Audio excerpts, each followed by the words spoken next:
Là, vous avez eu l'idée de lancer Lexia. Concrètement, comment on fait pour se lancer en affaires et qu'est-ce qui a été votre processus? Ben, je commencerais par dire que notre processus, c'était, tu sais, d'abord, on s'est lancé dans un milieu qu'on connaissait pas du tout, qui est quand même assez complexe.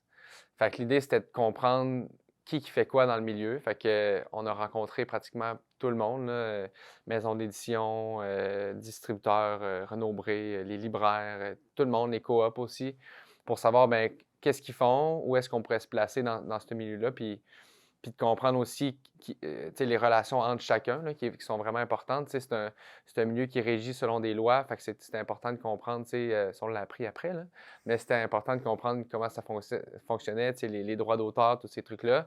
On a rencontré peut-être une centaine de personnes pour se faire une tête. Puis finalement, ben, on s'est dit, ben, on va bâtir une solution technologique pour la licencer à des partenaires. Puis les partenaires qu'on a choisis, c'était les associations étudiantes.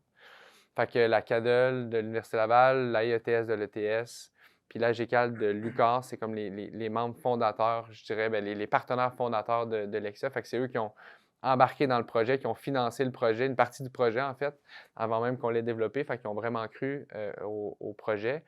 Puis ça a comme démontré aussi qu'il y avait un réel besoin, là. Peut-être pour faire un petit retour en arrière, tu sais, quand on a eu cette problématique-là, qu'on a vu ce qu'on voulait bâtir comme plateforme, on s'est dit, OK, nous, on est deux gars d'admin, on n'a pas de background en technologie, qu'est-ce qu'on fait? Fait que la première étape, ça a été justement de rencontrer des gens dans l'industrie pour savoir ce qui se passait. Puis d'être étudiant, de ne pas avoir de produit encore, c'est un avantage parce que personne ne te prend comme une menace. Puis tu as la porte ouverte vers les plus hauts dirigeants de toutes les compagnies parce qu'ils veulent t'aider. Mais si tu y vas dans un mode, hey, je suis étudiant, je travaille sur un projet, j'aimerais ça apprendre de toi, j'aime votre parcours, puis tout ça, ça amène beaucoup, beaucoup de feedback. Puis c'est ce qui nous a permis de rencontrer tout ce monde-là, puis de créer des liens avant même de développer la plateforme.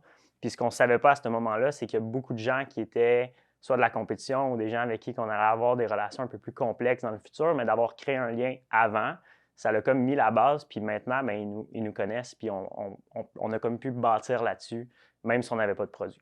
Ceci étant dit, on a une plateforme à développer. On a rencontré Charles Quentin de chez Mirego qui nous a fait une soumission pour nous dire combien ça allait coûter, cette plateforme-là.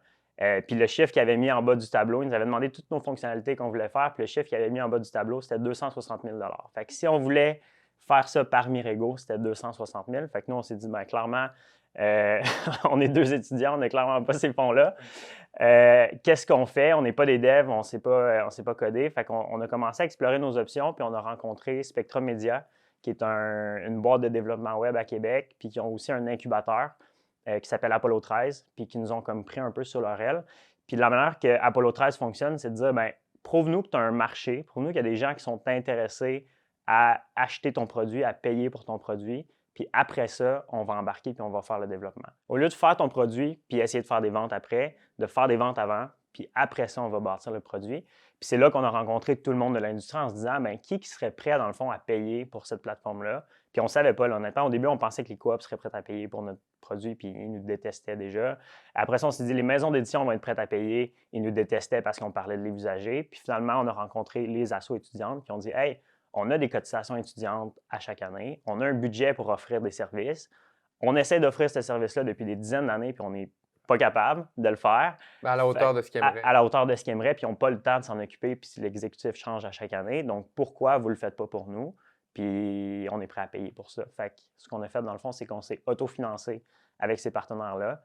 Ça nous a permis de faire un cash flow initial dans l'entreprise. Puis, petit tips là, à ce niveau-là qu'on a fait, c'est que dans le fond, on leur a signé une entente de 10 ans.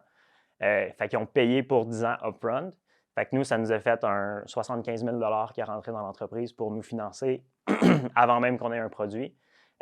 Spectrum est rentré comme partenaire puis actionnaire aussi. Puis là, ben, on avait une business parce qu'on avait des ventes, mais on n'avait aucun produit. Là. Honnêtement, je pense même pas qu'il y avait une ligne de code de développer à ce moment-là. Nos premières présentations, tu sais, c'était vraiment très, très, très simple, tu sais, mais on n'avait juste rien à part des quelques maquettes qu'on avait développées, là. Mais c'était pas nous, c'était Spectrum. Ouais. Fait que on avait une maquette achat-vente. Fait que c'était ça qu'on présentait aux assos. Tu n'as pas besoin de développer le produit de A à Z pour être capable de le vendre. Si les gens ont vraiment un intérêt et ils veulent vraiment le faire, ils vont être prêts à embarquer avant même que tu aies le produit. Là. C'est une bonne leçon là, parce que si on avait développé la plateforme comme on le pensait avant de rencontrer tout ce monde-là, on se serait planté solide et on aurait mis 150, 200 000 dans rien là, parce qu'on n'aurait pas fait la bonne chose. Tandis que là, d'avoir de l'investissement de partenaires qui veulent ce produit-là, ben on a développé le service pour eux. Puis là, ben, eux autres, ils avaient déjà payé dans le fond pour ça.